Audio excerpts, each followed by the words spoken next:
আমি তোমাকে বলেছিলাম না, নভেম্বরের সময় অন্ধকার তাড়াতাড়ি নেমে আসে। তোমার কথা শুনে এই শর্টকাট নেওয়াই উচিত হয়নি। আমার খুব ভয় লাগছে আমরা ওই ডাইনির খপ্পরে না পড়ে যাই। কোন ডাইনি? কোন ডাইনির কথা বলছো? আরে যশ, তুমি জানো না, তুমি এই গ্রামে নতুন। আজকের দিনে ওই ডাইনি তার 16 নম্বর শিকার ধরার জন্য এই জঙ্গলে ঘুরে বেড়ায়। তুমি কি আজকের দিনেও এই সমস্ত জিনিসে বিশ্বাস করো? হ্যাঁ, করি। আমাদের গ্রামের অনেক মানুষজন তাকে রাতের বেলা ওই জঙ্গলের রাস্তা দিয়ে যেতে দেখেছে। ওর আত্মা এখনো এখানে ঘুরে বেড়ায়।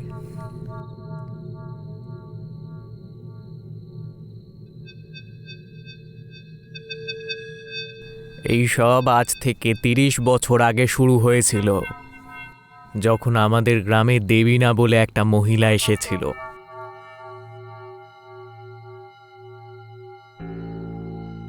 সে খুবই সুন্দরী ছিল, কিন্তু সবাই ওর সৌন্দর্যের থেকে ওর বয়সের চর্চা বেশি করত। জানি না কি করে, কিন্তু ও দিনের পর দিন প্রত্যেক দিন যেন আরও বেশি সুন্দরী হয়ে উঠছিল। গায়ে সবাই ওর কথাই বলতো যে কারো বয়স এত কম কি করে হতে পারে। ওই সময় আমাদের গ্রামে আরেকটা অদ্ভুত জিনিস ঘটছিল। আমাদের এবং আশেপাশের সব গ্রামের 15 থেকে 20 বছরের সব যুবক যুবতীরা হঠাৎ করেই নিরুদ্দেশ হয়ে যাচ্ছিল। আর পরের দিন ওদের শুধু লাশ পাওয়া যেত, তাও আবার অদ্ভুত রকমভাবে, যেন কেউ তাদের শরীর থেকে সমস্ত রক্ত শুষে নিয়েছে।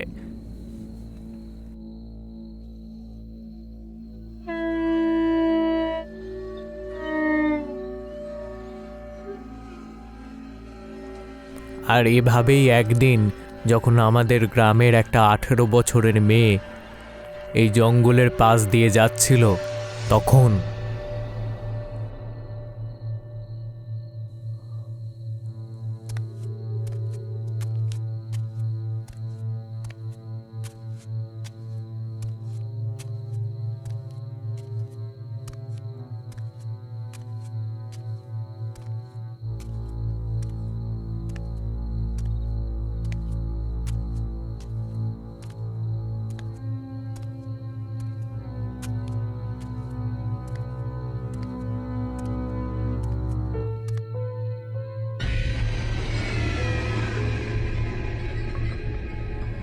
ওহ, তুমি?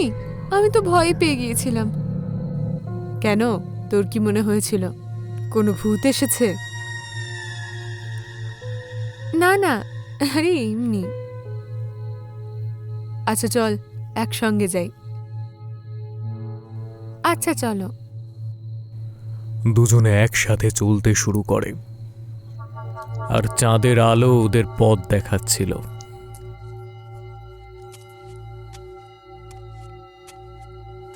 আর ও হঠাৎ করে দেখে দেবিনার কোনো ছায়া পড়ছে না। ও চমকে যায়। কি হলো, দাঁড়িয়ে গেলি কেন? কিছু না। ওর মনে হয় হয়তো ওটা ওর ভুল হবে। এটা ভেবেই ও আবার চলতে শুরু করে।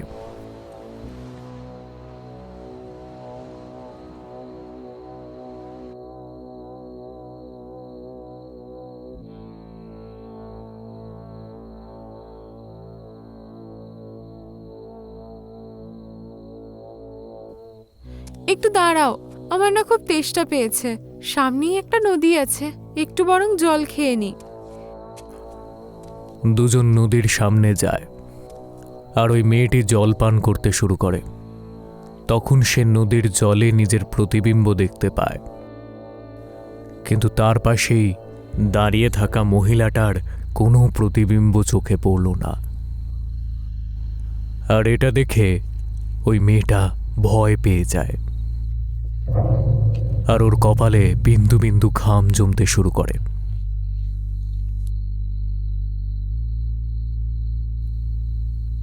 এ কি, তুই এত ঘামছিস কেন? তোর শরীর ঠিক আছে তো? হ্যাঁ হ্যাঁ, আমি ঠিক আছি। আচ্ছা, তুমি এই সময় জঙ্গলে কি করছো? শিকার খুঁজতে এসেছি। কি শিকার? হ্যাঁ, আমার শিকার। দেবিনার সুন্দর মুখ একটা ভয়ানক রাক্ষসীতে পরিণত হয়, আরো হাওয়ায় উঠতে শুরু করে। তখন ওই মেয়েটি দেখে দেবিনার দুটো পা উল্টো। ওই রাক্ষসী মেয়েটার ওপর হামলা চালায়, আর ওই মেয়েটি জোরে চিৎকার করে মাটিতে পড়ে যায়। কে তুমি? কি চাও বলো? তেমন কিছু নয়, শুধুমাত্র তোমার রক্ত। তোমার রক্ত হলেই চলবে।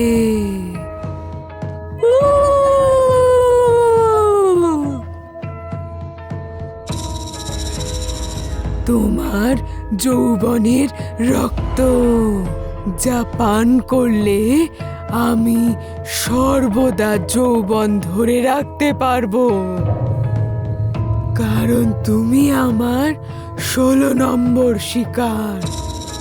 তোমার রক্ত পান করলে আমি অমরত্ব লাভ করব।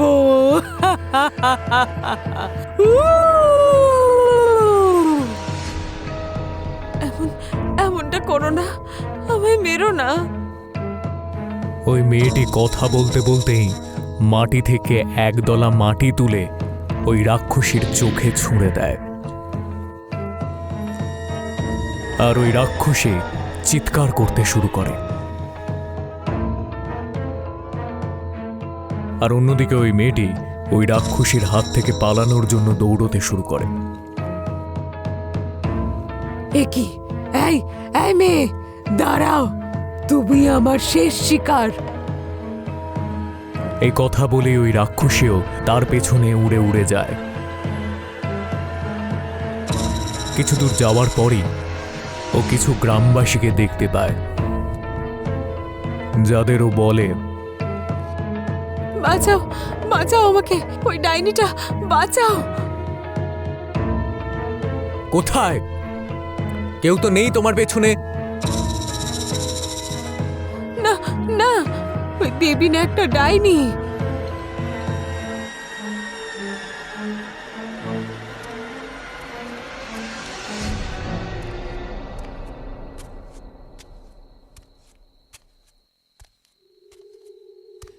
এই তো, ওই আসল ডাইনি, আমি নিজের চোখে দেখেছি। কি এসব কি বলছো তুমি? আমি ডাইনি? তোমার কাছে কোনো প্রমাণ আছে? হ্যাঁ হ্যাঁ, আমি দেখেছি তোমার পা উল্টো ছিল। আর শুধু তো তা নয়, ওর কোনো ছায়াও পড়ে না। আর আমি এটাও দেখেছি যে ওর কোনো প্রতিবিম্ব জলেও দেখা যায় না। তখন সমস্ত গ্রামবাসী লক্ষ্য করে সত্যি তার ছায়া মাটিতে পড়ছে না। দেবিনার আসল সত্যিটা জানার পর সমস্ত গ্রামবাসী মিলে ওই জঙ্গলের মধ্যে একটা গাছের সাথে বেঁধে জ্বালিয়ে দেয়।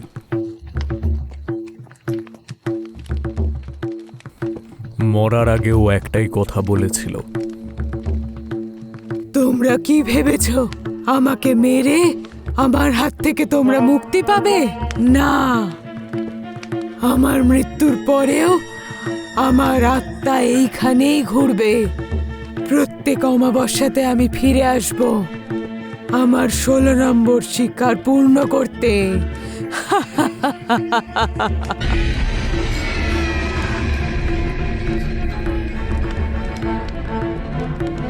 আরো জ্বলতে জ্বলতে প্রচন্ড ভয়ানকভাবে আর্তচিৎকার করে।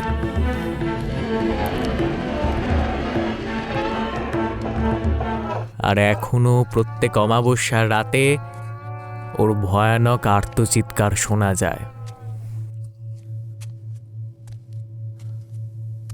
এখন বুঝলে কেন আমাদের গ্রামে অমাবস্যার রাতে এখানে কেউ আসে না,